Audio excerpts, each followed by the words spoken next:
À toutes et à tous les amis, j'espère que vous allez bien. On se retrouve comme tous les mercredis soirs avec Nico pour parler DeFi. Comment ça va Nico? Salut à tous, ça va super et toi? Ça va la forme. Bon alors, qu'est-ce qu'on a à se mettre sous la dent cette semaine côté DeFi? Est-ce qu'il y a du lourd? Est-ce que c'est plutôt tranquille? Dis-nous tout. Euh, il y a du lourd parce qu'il y a des choses qui avancent. On est en plein bear market, donc ça construit beaucoup. Ouais, Il y a eu la mise à jour d'Ethereum récemment, donc ça prend quand même beaucoup de place. Mais on va quand même parler d'Ethereum, on va parler de l'impact de la mise à jour et comment est-ce que ça joue en fait sur le prix ouais. de TH un peu. Et on parlera aussi pas mal de L2 et en particulier une qui est vraiment en train de décoller. Donc, je pense qu'il y a il y a des bonnes choses à faire et c'est très intéressant de se positionner sur certaines L2s maintenant parce qu'il peut y avoir des très belles OP à faire. Ok, ça roule. Et ben on va regarder tout ça comme d'habitude les amis. N'hésitez pas à poser vos questions si vous en avez concernant les sujets qu'on va évoquer aujourd'hui. N'hésitez pas aussi à vous abonner et à rejoindre le serveur Discord. Je rappelle que Nico partage plein d'opportunités sur la DeFi dans le Discord, notamment des airdrops. Donc si vous voulez profiter de tout ça et saisir justement ces opportunités-là, eh bien n'hésitez pas à aller faire un tour encore une fois dans le Discord. Donc voilà un petit peu le programme de ce live. On en profitera aussi, comme vous l'avez entendu, vu qu'on va parler d'Ethereum, pour faire un petit peu d'analyse technique sur Ethereum, voir un petit peu où est-ce qu'il en est, à quoi on peut s'attendre pour les prochains jours et les prochaines semaines. Donc il va y avoir plein de choses intéressantes à dire aujourd'hui. Ok, première slide, on va faire un petit point sur la situation globale, comme d'hab, de la DeFi. Et exactement. Donc, la TVL, Ah, on t'entend plus Nico. Je ne elle t'entends... y est. Ah c'est bon. Allô? Ouais, tu m'entends? Ouais, c'est bon. Ouais, désolé. Donc la TVL, le montant total des cryptos qui est bloqué sur les smart contracts des différentes blockchains. Donc là, on prend encore par rapport à la semaine dernière 500 millions, donc c'est pas mal. Après, comme on l'a vu la semaine dernière, il y a deux choses qui rentrent en compte. La TVL, c'est enfin la TVL, c'est pas forcément l'utilisation de la DeFi, d'accord? Parce qu'on l'a vu la semaine dernière, on a vu par exemple les blockchains Tron et les blockchains et la blockchain BSC sont telles qui pour l'instant tiennent le haut du pavé Ouais. en termes d'utilisation.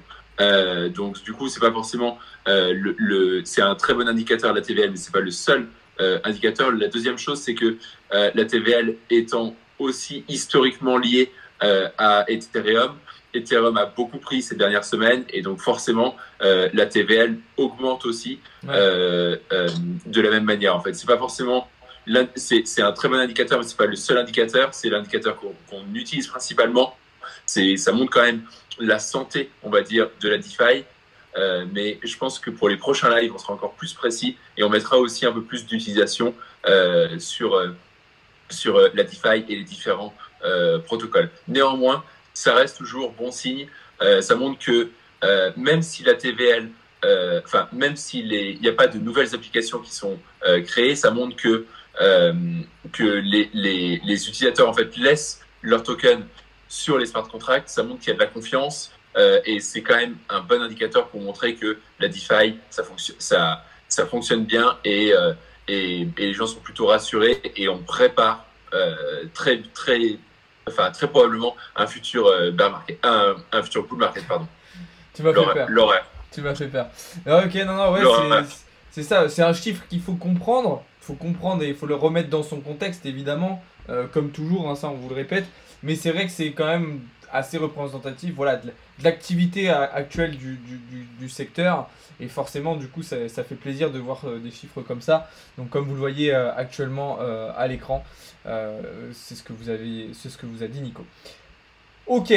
Ensuite, du coup, on a la slide sur la TVL, sur les L2, dont on a Yes. parlé ces dernières semaines, pas mal.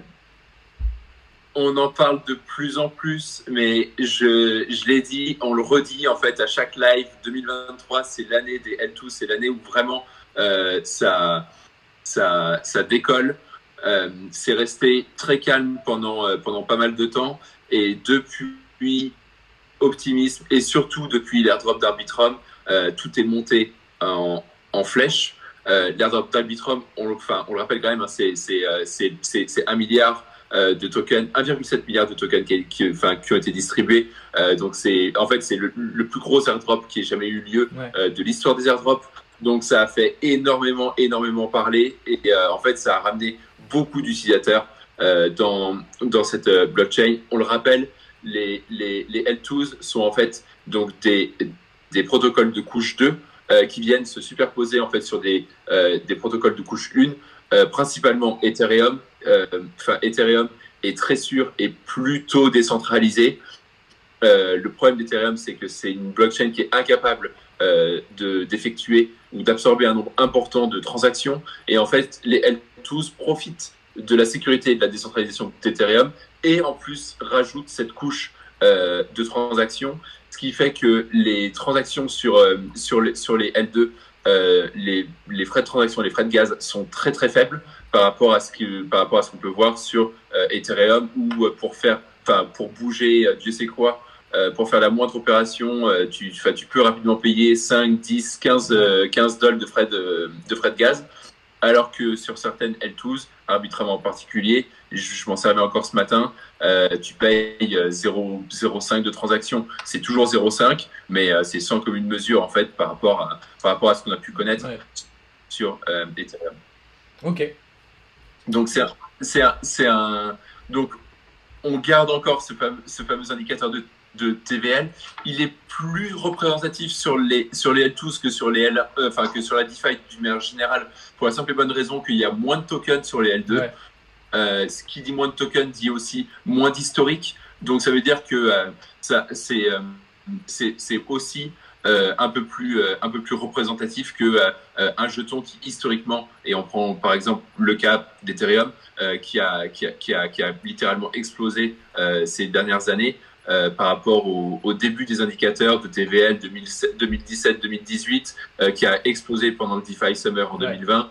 Bon, là, comme on a beaucoup moins d'historique sur les L2s, d'avoir 10 milliards, ça montre pour le coup, c'est l'inverse de ce que j'ai dit tout à l'heure. Ça montre qu'il y a un engouement, ça montre qu'il se passe quelque chose et que c'est pas forcément juste un token qui est là depuis longtemps et qui a explosé sur les réseaux.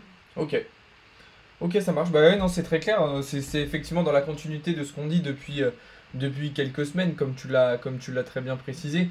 Il y a des choses, il se passe des choses. Et à partir du moment où ça construit, à partir du moment où il y a des améliorations, où il y a de l'innovation, il y a forcément de l'opportunité derrière. C'est pour ça qu'on vous parle de tout ça, pour que vous ayez conscience justement de ces opportunités et que vous puissiez potentiellement en profiter. Ok.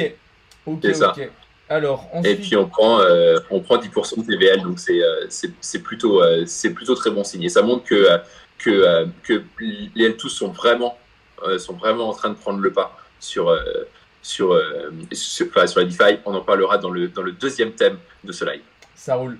Bah justement, là je continue sur la slide suivante, du coup qui représente un petit peu la dominance des liquid stacking des applications en fait sur la DeFi.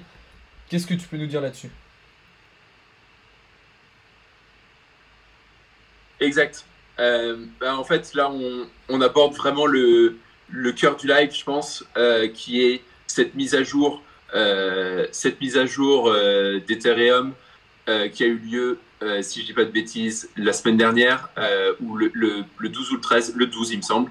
Je crois que ça a eu lieu pendant notre dernier live DeFi. C'est un signe, je pense. Et en fait, le principe du coup de cette mise à jour, c'est qu'avant les jetons que tu mettais en stacking étaient bloqués. Et en fait, depuis cette mise à jour, il est possible en fait de les retirer. On a parlé la semaine dernière des risques potentiels d'avoir un nombre important de jetons. On a parlé de Kraken et on a parlé de Celsius qui étaient eux obligés Celsius parce que c'est en faillite, Kraken parce qu'ils sont dans l'œil du cyclone de la SEC et que du coup ils sont obligés en fait de vendre tous leurs tokens, donc ça va faire une grosse supply qui arrivera sur le marché. Effectivement, elle n'arrivera pas en un coup, mais elle arrivera, donc du coup il y a peut-être un point d'attention à avoir sur les marchés à ce niveau-là.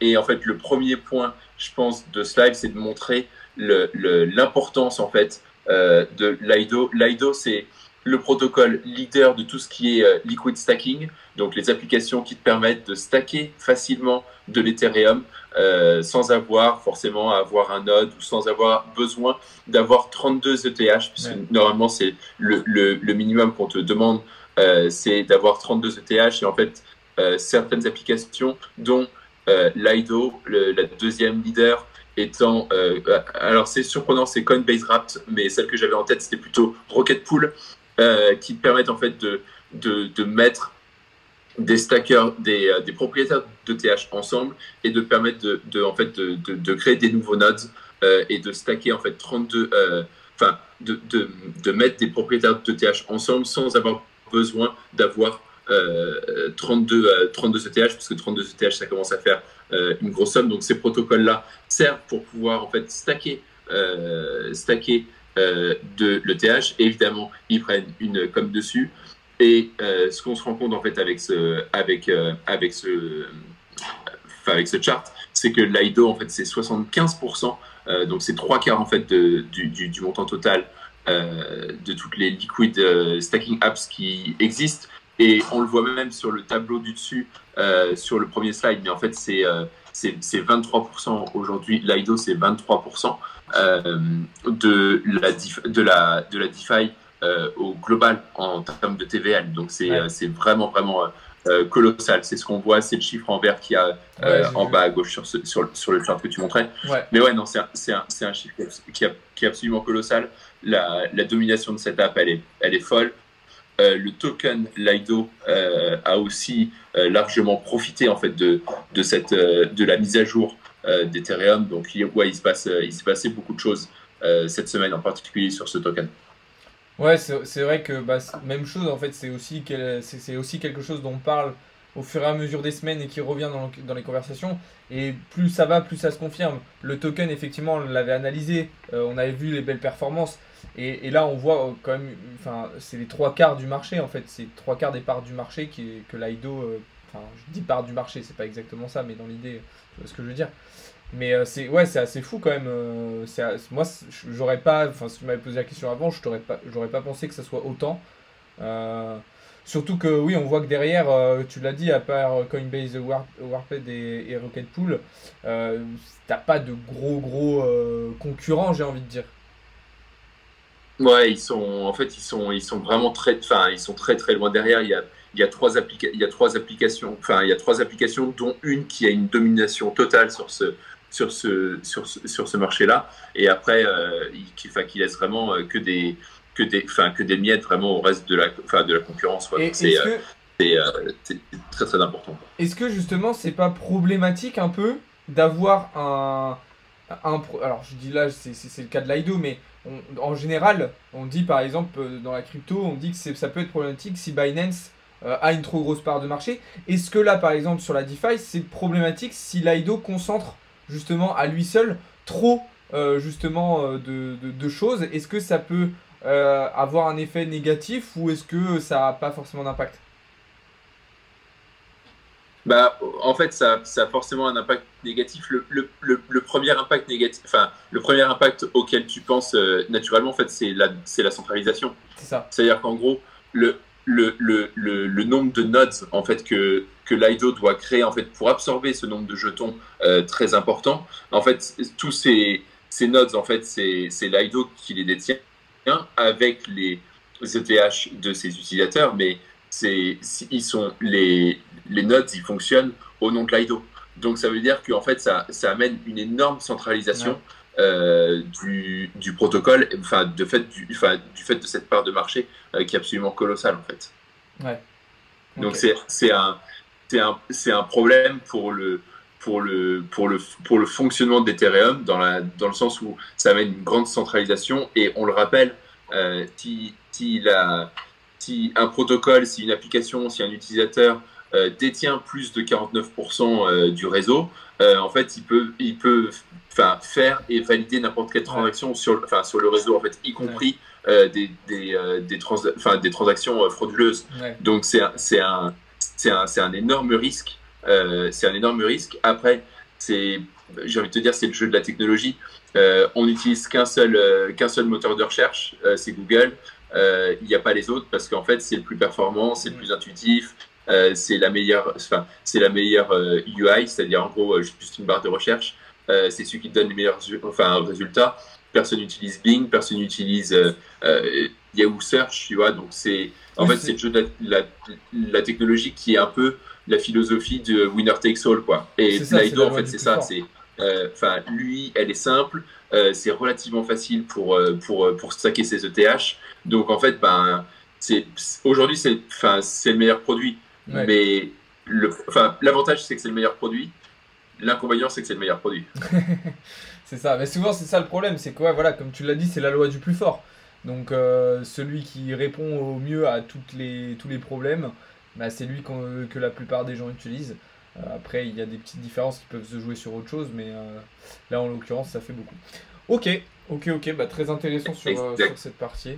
Alors, en dessous, on va pouvoir parler du sujet et n'empêche, en fait, on reste un peu sur le fil rouge en fait d'Ethereum et de cette vague en fait de retrait. Donc tous les retraits se font pas d'un coup. Aujourd'hui, on arrive sur une phase où il y a quasiment 17-18 jours d'attente pour faire ces fameux retraits. On voit qu'il y a eu le pic de retrait quelques jours après la mise à jour, un petit peu au moment, et surtout un gros pic pendant la mise à jour, juste après, et que là ça tend à se résorber un peu, la courbe tend à se résorber même largement. Et ce qu'il y a d'intéressant, c'est que même si la file de retrait s'allonge, ce qu'on voit sur ces derniers jours et en particulier aujourd'hui, c'est qu'en fait il y a quand même de plus en plus d'Ethereum qui arrivent sur le protocole. Et donc, du coup, c'est quand même plutôt bon signe. Et le deuxième point, c'est celui que tu es en train de montrer maintenant, qui est un point que je trouve super, super intéressant et qui est très positif, je pense, pour la DeFi, pour la crypto d'une manière générale.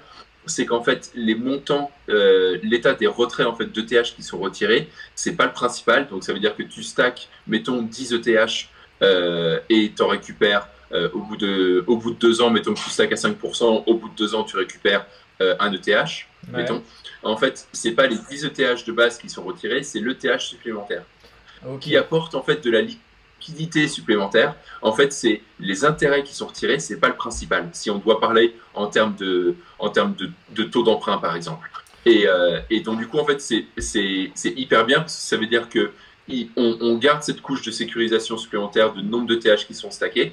On retire simplement les récompenses. Et donc, après, on retire les intérêts. Donc, est-ce qu'on retire les intérêts? Est-ce qu'ils sont réinvestis derrière dans d'autres protocoles crypto? Est-ce qu'ils sont sortis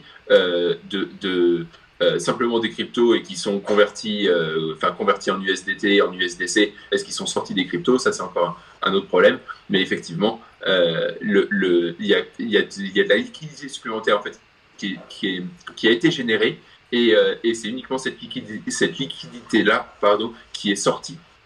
Et pas le reste des cryptos. Ok, ouais, j'ai envie de dire heureusement en fait, parce que c'est vrai que ça aurait pu être un peu plus problématique, et au final c'est fait vraiment de manière très intelligente, comme tu l'as dit, le fait que... après, j'ai envie de dire, c'est aussi un peu logique, quand vous investissez quelque part, vous retirez... souvent vous prenez vos intérêts, vous prenez des intérêts, mais vous prenez pas forcément... vous prenez l'équivalent de votre mise de départ en intérêts, mais vous retirez les intérêts d'abord, avant. Donc ok, ouais, non, c'est plutôt intéressant. Mais c'est vrai qu'il y a eu quand même des volumes de retrait assez importants. J'aurais peut-être pas pensé qu'il y en ait autant, mais ouais. Mais ok. Ouais. Ok. Ouais, parce qu'on avait vu, c'est ce que j'avais remarqué, ce que j'avais vu, c'était que on avait un peu plus de la moitié des Ethereum qui allaient être unstackés, qui étaient entre guillemets en perte, et donc qui n'avaient pas forcément grand intérêt à les vendre. Après, il y a toujours il y a peut-être des Exact. gens qui les avaient stackés à l'époque qui aujourd'hui ne croient plus aux crypto, je sais pas, et qui du coup ont décidé de vendre à perte. Mais ça serait un peu bête. Ouais, enfin, ils ont peut-être fait ça pendant le bull run et puis enfin, en pensant que, enfin, en fait, tu peux avoir deux choses. C'est soit tu stack et t'étais pas au courant que en fait à l'époque c'était bloqué Ouais, parce qu'il peut y avoir ça aussi. Hein. ouais, c'est vrai, c'est vrai. Soit, enfin, soit tu pensais que l'Ethereum à l'époque où tu avais stacké était aussi à plus de 2000 $, allait continuer à monter. Et puis bon, bah, effectivement, si tu as investi de manière correcte, cohérente, que t'as pas investi plus que, enfin, acheté plus que ce que tu pouvais te permettre de perdre, et que tu n'es pas en fait, en besoin de liquidité, donc tu n'es pas obligé de vendre, effectivement, dans ces cas-là, il vaut mieux les garder. Ouais. Ok, ok, ok. Alors, qu'est-ce qu'on avait après ben, on a déjà vu celle-là. Ah non, Et, et après, en fait, un peu la suite du graphe que je t'ai présenté tout à l'heure, mais c'est pour te. En fait, on a parlé un peu la semaine dernière de ZK Sync, ouais, qu'ils avaient aidé un protocole pour créer un smart contract et en fait aider ce fameux protocole à migrer correctement enfin, de la testnet vers la mainnet. Donc la mainnet étant l'environnement en fait qu'on utilisera nous en tant qu'utilisateurs finaux. Et en fait, ce qu'on voit, c'est que ZK Sync, on a parlé un peu la semaine dernière, c'était un peu le principe du call qu'on a fait la semaine dernière. Mais il y a un token DYDX, il y a un token HOP, il y a un token Arbitrum, et tu vois le quatrième, c'est ZK Sync. Alors, ouais, il est encore relativement loin derrière en termes de TVL. Quand on pense que Arbitrum a un peu plus de 6 milliards et demi de TVL, mais ZK Sync, ça a été lancé seulement le 24, ouais, c'est ça, le 24 mars. ouais, c'est plus Donc, récent. cette blockchain, en termes de mainnet, elle a environ 3 semaines. Et en 3 semaines, elle arrive déjà à se hisser dans le top 4 des L2. Donc, c'est extrêmement prometteur pour la suite, en sachant qu'il y a beaucoup de protocoles qui sont basés sur cette blockchain, qui n'ont pas encore migré de la Ouais, testnet vers la mainnet. Donc, il va y avoir de plus en plus d'applications de plus en plus d'applications qui vont migrer sur cette mainnet. Il y a peut-être des applications qui sont sur Arbitrum ou sur Optimism et qui n'ont pas encore fait, qui ont pas encore fait le pont vers ZK Sync. Donc, il va y avoir un écosystème, je pense, hein, de plus en plus dense, de plus en plus important vers cette blockchain. Quand on pense que en 3 semaines, elle a déjà passé en fait les 200 millions de TVL. Moi, je trouve que c'est très très prometteur. C'est très très ça montre en fait toute la puissance en fait de cette technologie, enfin de cette technologie et de cette blockchain en particulier, qui arrive quasiment en fait c'est le même principe que DYDX. Quand on pense que DYDX en fait aujourd'hui, on en entend quasiment plus parler, quoi. ouais, Euh, donc je pense que sur cette technologie ZK Rollup, c'est pas Zero Knowledge Rollup, il y a un très très gros potentiel, et ça je l'ai laissé pour c'était le call de la semaine dernière, mais on a mis un très gros guide la semaine dernière sur ZK Sync. Si vous n'êtes pas abonné, abonnez-vous. Je crois qu'il était que pour les abonnés payants de mémoire, ouais, mais c'est fort possible que ZK Sync soit parmi le top 10 des futurs airdrops possibles. Le tuto qu'on a fait, il était hyper complet. Ça nous a permis en fait de montrer déjà comment est-ce qu'on bridgeait d'Ethereum vers ZK Sync. Ça, c'est le premier point, parce que du coup, en fait, tu prends tes ETH et tu les bascules sur cette blockchain. Et ensuite, une fois qu'on a fait ça, on a montré comment swapper, donc plusieurs applications pour faire des swaps. On a montré des applications pour faire du lending, c'est-à-dire en gros des emprunts des emprunts et des prêts sur un des protocoles. On a montré comment minter un NFT pour créer en fait une transaction supplémentaire et même faire des opérations d'achat-vente sur une application. On a montré comment créer également un nom de domaine, en .zk, se créer une identité, sur cette blockchain.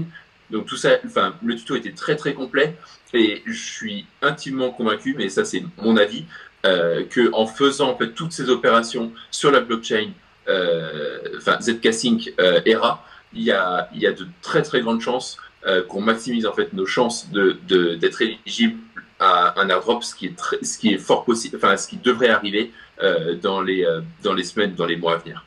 Ok. Ouais, c'est super intéressant. Moi aussi, je me suis un petit peu penché sur le projet. Et effectivement, je pense qu'il y a des très belles choses à faire. Pour ceux qui n'étaient pas là la semaine dernière, on en a parlé justement. Et comme vous l'a dit, pardon, Nico, on vous a fait un tuto complet de A à Z dans le VIP. Je précise bien, c'est dans le VIP pour Discord. De toute façon, sur Discord, ceux qui sont dans le VIP, vous savez, vous avez plein de choses. Mais rien que sur la DeFi, vous avez plein d'opportunités que Nico vous partage tout au long de la semaine. Donc vraiment, vous avez de quoi faire. Et là, effectivement, faire toutes ces actions qu'on vous a détaillées et qu'on vous explique comment y procéder, en les faisant, vous positionnez vraiment derrière correctement pour un potentiel airdrop qui, comme l'a dit Nico, devrait arriver incessamment sous peu.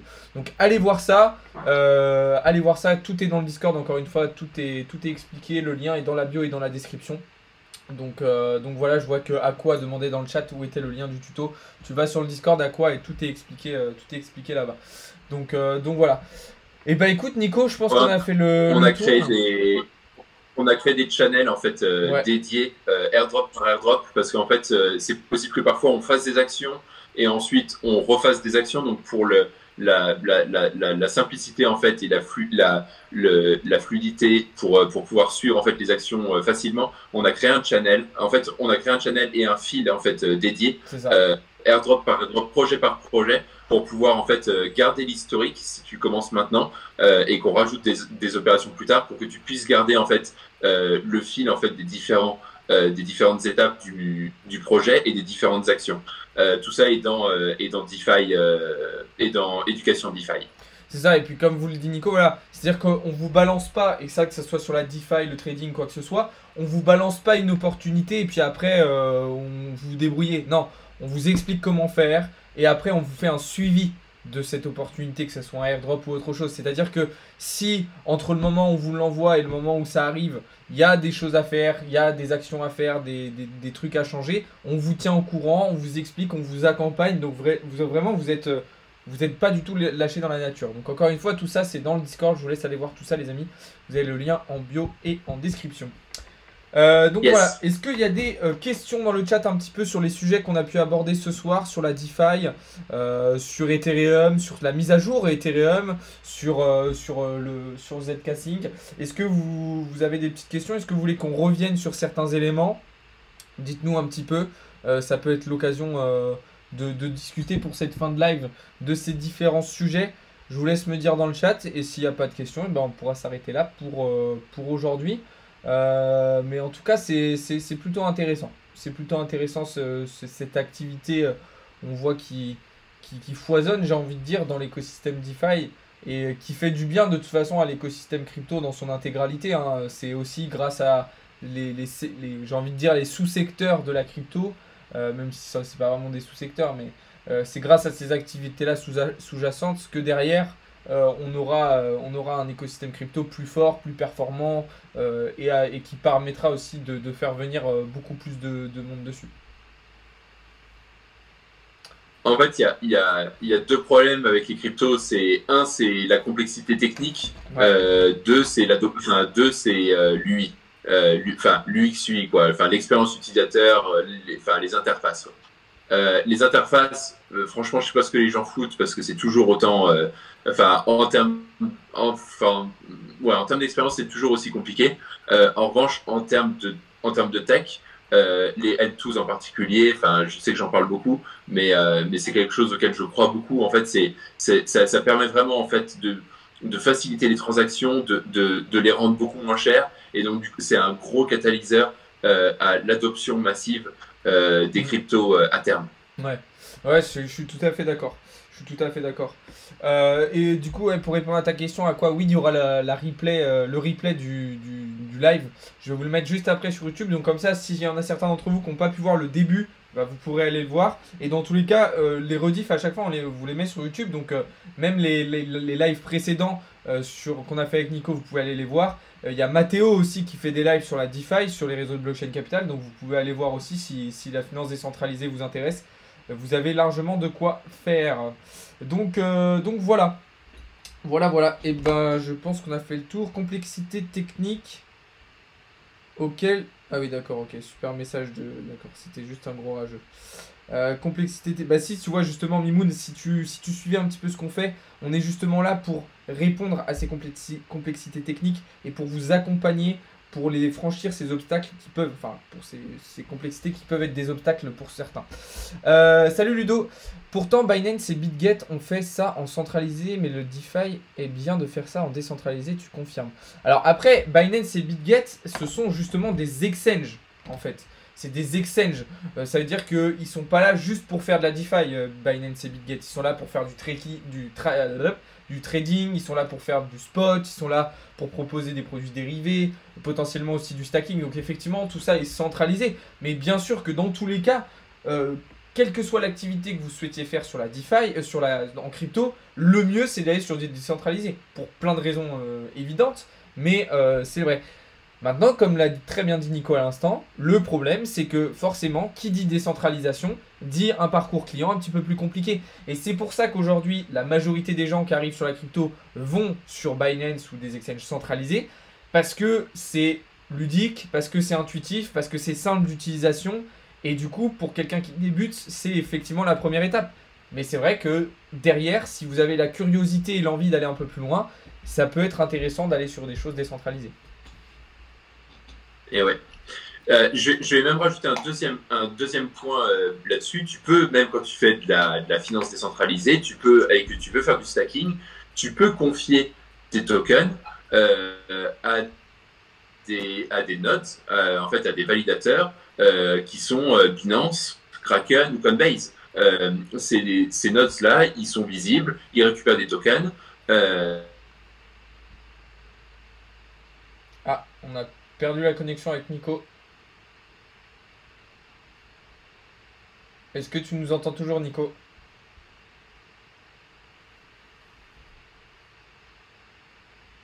On a perdu. Bon, on va attendre que Nico revienne, les amis. Je sais pas ce qui lui est arrivé. Bon, c'est pas grave. Je vais juste terminer les dernières questions. Et puis, de toute façon, on était arrivé vers la fin. C'est dommage. Je sais pas ce qui s'est passé avec Nico. Je sais pas du tout ce qui s'est passé. Du coup, il est plus prudent de faire de la DeFi. Bah, vous apportez une certaine sécurité, effectivement, quand vous utilisez des protocoles décentralisés. Maintenant, ça comporte aussi son lot d'inconvénients, comme on vient de le dire. Même sur Ledger, il y a des cryptos genre galère type ADA. Comment ça, des cryptos galères? Ça rebute, faudrait pour attirer du monde un tuto bien expliqué sur Ledger par exemple. Ça arrive très bientôt. Ça arrive très bientôt. Donc voilà. Et ben écoutez les amis, je vais vous laisser là pour aujourd'hui. C'était sympa ce petit live. Je mets la rediffusion juste après sur la chaîne YouTube pour ceux qui n'auraient pas pu suivre en intégralité. Et puis sinon, je vous souhaite à toutes et à tous une très bonne fin de journée. Pour ceux qui sont dans le VIP sur Discord, vous avez un cours du soir juste après avec Théo. Je vous laisse aller voir ça. Et puis sinon, plus tard, on se retrouve demain matin pour la matinale trading. Et puis tout au long de la soirée dans le serveur Discord, comme d'habitude, vous connaissez la chanson. Voilà, ciao tout le monde, c'était Alex. Et désolé, Nico nous a quittés. Je sais pas où est-ce qu'il est. Je vais essayer d'aller le retrouver. Et puis voilà. Ciao tout le monde, c'était Alex et Nico pour un live DeFi.